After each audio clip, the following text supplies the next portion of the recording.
Half an అవర్లో ఒక 18,000 మందికి ఒక ఐటెంని సరఫరా చేసే అవకాశాలు వస్తాయి. దీనివల్ల ఇప్పటికీ 3 కిచెన్లు వచ్చాయి. వెంగమాంబ కిచెన్ ఒకటి, అక్షయ కిచెన్ ఒకటి, ఇది 3వ కిచెన్. ఈ 3 వల్ల 33 లక్షల మందికి ఏ టైంలో కావాలన్నా వంట చేసే పరిస్థితి వస్తుంది. అదే సమయంలో ఏది కావాలన్నా ఒక 30 నిమిషాల నుంచి మ్యాక్సిమం 30 నిమిషాల నుంచి సాంబార్ రైస్ అయితే 1 గంట 45 నిమిషాల వరకు అవుతుంది. దీనివల్ల క్వాలిటీ బాగా పెరిగే అవకాశం ఉంటుంది. ఎప్పుడు కూడా వెంకటేశ్వర స్వామి దగ్గరికి వచ్చిన వారు ప్రసాదాన్ని కానీ అన్నాన్ని కానీ ప్రసాదంగానే భావిస్తారు. అలాంటి భక్తులకి మెరుగైన సేవలు అందించడానికి ఇక్కడ కిచెన్స్ అన్ని పనిచేస్తాయి. అదే సమయంలో ఎక్కడ కూడా నాణ్యతలో ఎక్కడ రాజీ పడం, ఎక్కడైతే ముడి సరుకులు కావాల్సినటువంటి మనం ప్రొక్యూర్మెంట్ నుంచి అన్ని జాగ్రత్తలు తీసుకుంటున్నాం. ల్యాబొరేటరీస్ అన్నీ పెడతాం. ఆ ల్యాబొరేటరీస్లో అన్నీ టెస్ట్ అవుతాయి, అన్నీ రికార్డ్ చేసుకుంటారు. అదే సమయంలో ఇక్కడ ప్రాసెస్ కూడా one of the best recipe. Venkateswara Swamy దగ్గరుండే లడ్డు ప్రపంచంలో ఎక్కడ కూడా ఎవరు కూడా రిప్లికేట్ చేయలేకపోయారు, తయారు చేయలేకపోయారు. దానికంటూ ఒక పేటెంట్ కూడా ఉంది. చాలామంది ప్రయత్నం చేసి కూడా ఫెయిల్ అయ్యారు. అలాంటి పవిత్రమైన లడ్డుని కానీ, ఇక్కడుండే జిలేబీ కానీ, ఇక్కడుండే మైసూర్ పాక్ కానీ దానికి ఒక ప్రత్యేకత ఉంది. వడకు కూడా ఒక ప్రత్యేకత ఉంది. అలాంటి మళ్ళీ ఇవన్నీ కూడా టోటల్గా ప్రక్షాళన చేసి రాబోయే రోజుల్లో ఫీడ్బ్యాక్ కూడా తీసుకుంటాం. ఈరోజు మీరు చూస్తే ఉదయం ఒక అర్ధగంట నేను కూడా సమీక్ష చేశాను.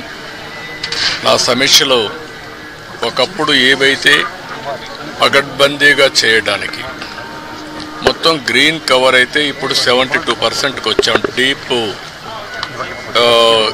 ఏదైతే ఫారెస్ట్ ఉందో దీన్ని 72%కి వచ్చాం. దాన్ని 90% తీసిపోయే అవకాశం ఉంది. బయోడైవర్సిటీ కూడా ఫోకస్ చేయమన్నాను. అదే సమయంలో ఇక్కడ వాటర్ కన్జర్వేషన్ కూడా లాజికల్గా తీసుకుపోవాల్సిన అవసరం ఉంది. ఒకప్పుడు మెడిసినల్ ప్లాంట్స్ కూడా తీసుకొచ్చి పెట్టాం. ఇవన్నీ కూడా ఎందుకంటే ఒక పక్క బయోడైవర్సిటీ ఒకటి, రెండోది ప్రశాంతమైన వాతావరణాన్ని క్రియేట్ చేయడానికి అనుకూలమైన వాతావరణం చేయాలని చెప్పి ఉద్దేశంతో ముందుకు పోయాం. అది కూడా ఒకసారి మళ్ళా సమీక్ష చేశాను. రెండోది పరిశుభ్రత మీద కూడా ఎక్కువ శ్రద్ధ పెట్టమన్నాను. ఎక్కడెక్కడి నుంచో భక్తులు వస్తారు.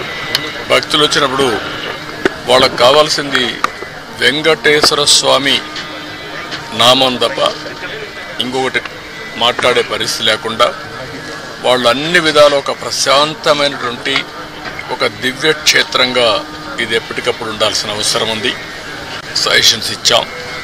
అదే మరి ఇక్కడ ఫుడ్ కూడా ఏదో ఫ్యాన్సీ ఫుడ్లే కాకుండా ఇక్కడుండే భక్తుల మనోభావాలకు అనుకూలంగా ఇక్కడ మన సాంప్రదాయాలకు అనుకూలంగా ఉంటే చాలా బాగుంటుంది. అలాంటివి కూడా చేయమని చెప్పి ఆదేశాలు ఇచ్చాను.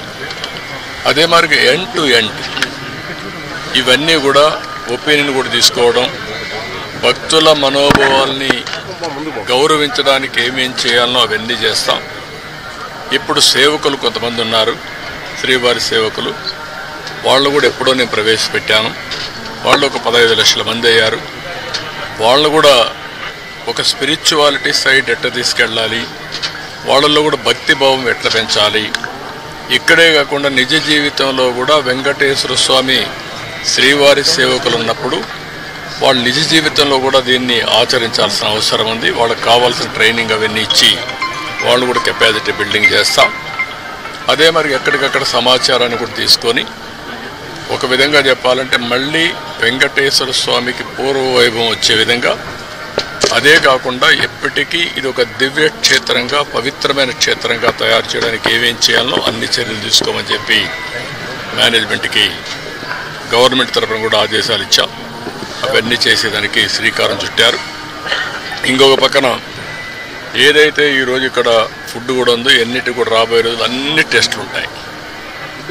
అదే మాదిరిగా అవసరమైతే ఇక్కడ నాలెడ్జ్, అబండెంట్ నాలెడ్జ్ ఉంది. అలాంటి నాలెడ్జ్ని ఎవరు కూడా రిప్లికేట్ చేయలేకపోయే పరిస్థితికి వచ్చారంటే ఇక్కడ వెంకటేశ్వర స్వామి మహిమ కూడా ఉంది. ఏది నడిపించినా వెంకటేశ్వర స్వామి నడిపిస్తాడు. మనం నిమిత్త మాత్రం ఆయన ఒకసారి తలుచుకొని ఆయన పేరుతో మనం ఏ పని చేపట్టినా అది ఆయనే సుజావుగా జరిపించే పరిస్థితి వస్తారు. అది నా ప్రగాఢమైన నమ్మకం, విశ్వాసం.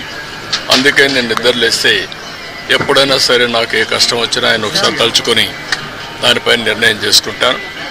ఆ నిర్ణయం ఎప్పుడు కూడా నేను తప్పు చేయకుండా ముందుకు పోయేదానికి ఉపయోగపడతా ఉంది. ఇక్కడుండే వాళ్ళు కూడా ప్రతి ఒక్కరూ ఇక్కడ పనిచేసే వాళ్ళు కానీ వచ్చే భక్తులు కానీ పవిత్రమైన భావంతో మీరు ఇక్కడ ఉండాల్సిన అవసరం ఉంది. మీరు పవిత్రంగా ఉండడమే కాకుండా దివ్య క్షేత్రాన్ని పవిత్ర క్షేత్రంగా శాశ్వతంగా ఉండాలంటే భక్తుల్లో ఆ భావన రావాలి, మేనేజ్మెంట్లో భావన రావాలి, శ్రీవారి సేవకుల్లో భావన రావాలి. అందరం కలిసి మళ్ళీ దీన్ని ప్రపంచంలో ఉండే హిందువుల మనోభావాలకి ప్రతిబింబం వెంకటేశ్వర స్వామి టెంపుల్. అందరూ కూడా ఇక్కడ ఏం జరిగినా కూడా ఆలోచిస్తూ ఉంటారు. ఇక్కడికి వచ్చినప్పుడు ఎక్స్పీరియన్స్ చేస్తారు. అలాంటి ఎక్స్పీరియన్స్ చేసే సమయంలో దీన్ని అందరం కూడా ఈ ఎకో సిస్టాన్ని ఎట్లా కాపాడడానికి పూర్తిగా సహకరించమని అందరికీ చెప్పాను. మార్నింగ్ కూడా కొన్ని ఆదేశాలు ఇచ్చాం. ఆదేశాలన్నీ పాటిస్తానని చెప్పి నేను ఆశిస్తున్నా. ఎప్పటికప్పుడు గవర్నమెంట్ ఓవరాల్ గైడెన్స్ ఇస్తాం. పాలక మండలి లేకపోతే ఇక్కడ మేనేజ్మెంట్ అన్నీ కూడా జాగ్రత్తగా చూసుకుంటాం.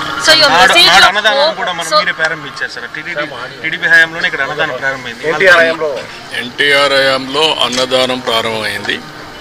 ఈరోజు ప్రపంచంలోనే ఒక సెంటర్లో ఇంత పెద్ద ఎత్తున అన్నదానం చేయడం అనేది ఎక్కడా జరగదు. 3 లక్షల మందికి భోజనం పెట్టగలిగే సెంట్రల్ కిచెన్స్ 3 ఉన్నాయంటే ఎక్కడ ఇది ఉండదు. అలాంటిది ఆ రోజు ప్రారంభించినప్పుడు 2-3 వేలతోనే ప్రారంభించాం. కానీ అది ఆ రోజు ఎన్టీ రామారావు గారికి ఉండే విజన్. తర్వాత ఈరోజు కార్పస్ కూడా పెరిగింది. కార్పస్ దానిపైన వచ్చే వడ్డీ దాంతోనే ఈ 2-3 లక్షల కూడా భోజనం పెట్టే పరిస్థితి వస్తూ ఉంది. ఇంకా చాలామంది ముందుకు వస్తున్నారు. ఒకరోజు పెడుతున్నారు, లేకపోతే వాళ్ళ అకేషన్లు ఎవ్రీ ఇయర్ ఇస్తున్నారు. అనేక విధాలుగా భాగస్వాములు అవుతున్నారు. ఇది ఒక మంచి ఉదాత్తమైన కార్యక్రమం. నేనున్నప్పుడు ప్రాణదానం పెట్టాం. అది కూడా లాజికల్గా తీసుకుపోవాల్సిన అవసరం ఉంది. అన్నదానం, ప్రాణదానం ఈ 2 కూడా లాజికల్గా తీసుకెళ్ళి అన్ని విధాలు దీన్ని స్టిమ్యులేట్ చేస్తాం. For all the festivals that are going to take place, your message of hope for the people? No, we are here to manage things on behalf of the God. I am appealing all devotees. Nobody can do any harm for our God. Ultimately, God is supreme.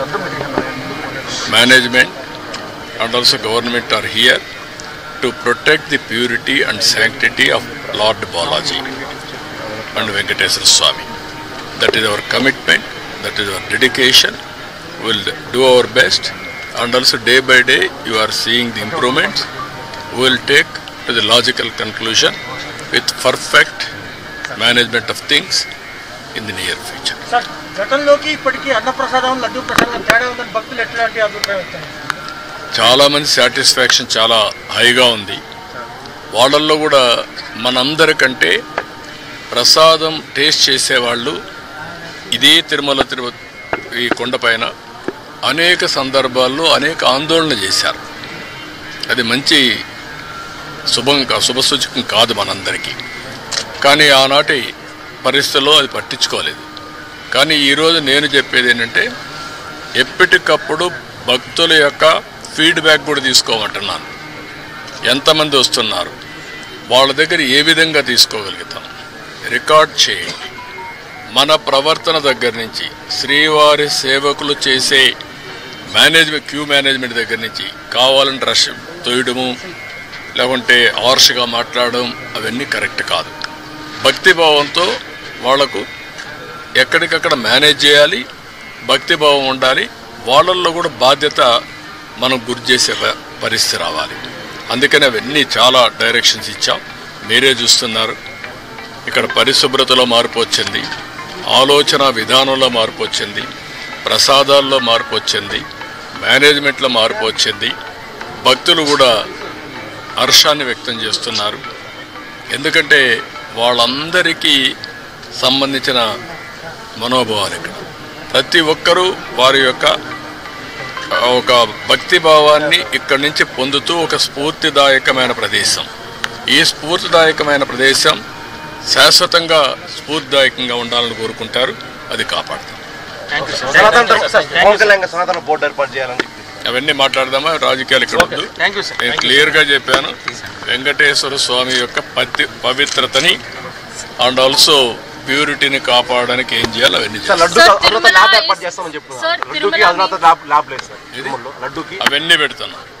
Not only లడ్డూకి ల్యాబే కాకుండా ingredients అన్ని test చేయడానికి, process test చేయడానికి, ఫైనల్గా outcome test చేయడానికి అవసరమైతే ఐఐటిని కూడా consultancy తీసుకోమంటాను. Tirupati ఐఐటిని మేమే తీసుకొచ్చా. గవర్నమెంట్ ఆఫ్ ఇండియా ఆ రోజు బైఫర్కేషన్లు ఇచ్చారు, ఇక్కడే ఉన్నారు. వాళ్ళ యొక్క సజెషన్ తీసుకుంటాం, ప్రాసెస్ ఎట్లుండాలి అవన్నీ కూడా తీసుకుంటాం. మన వాళ్ళ నాలెడ్జ్, వాళ్ళ ప్రొఫెషనల్ మేనేజ్మెంట్ రెండూ తీసుకొని ఇంత పెద్ద ఎత్తున డివోటీస్ వస్తున్నారు కాబట్టి భక్తి భావంతో పనిచేస్తాం. Tirumala is Laddu and Laddu Prasadam is Tirumala. For the devotees, the faith and confidence to be restored back. All the steps that are being taken this Brahmotsavam, do you think this will entrust their confidence back in them? Yes, 100%. God is a powerful God. Nobody can do any harm to him. He will protect himself. And also he will, anybody does any harm, he is there to look after. So I am appealing all devotees on behalf of Balaji, on trust, not God, on trust. We will do our best for the service. We won't tolerate any impurity or you can name anything. We will protect the sanctity and purity of Balaji. That is our commitment. That is our I am appealing all of you. You trust on us. We will commit for this. Thank you, sir. Thank you, sir.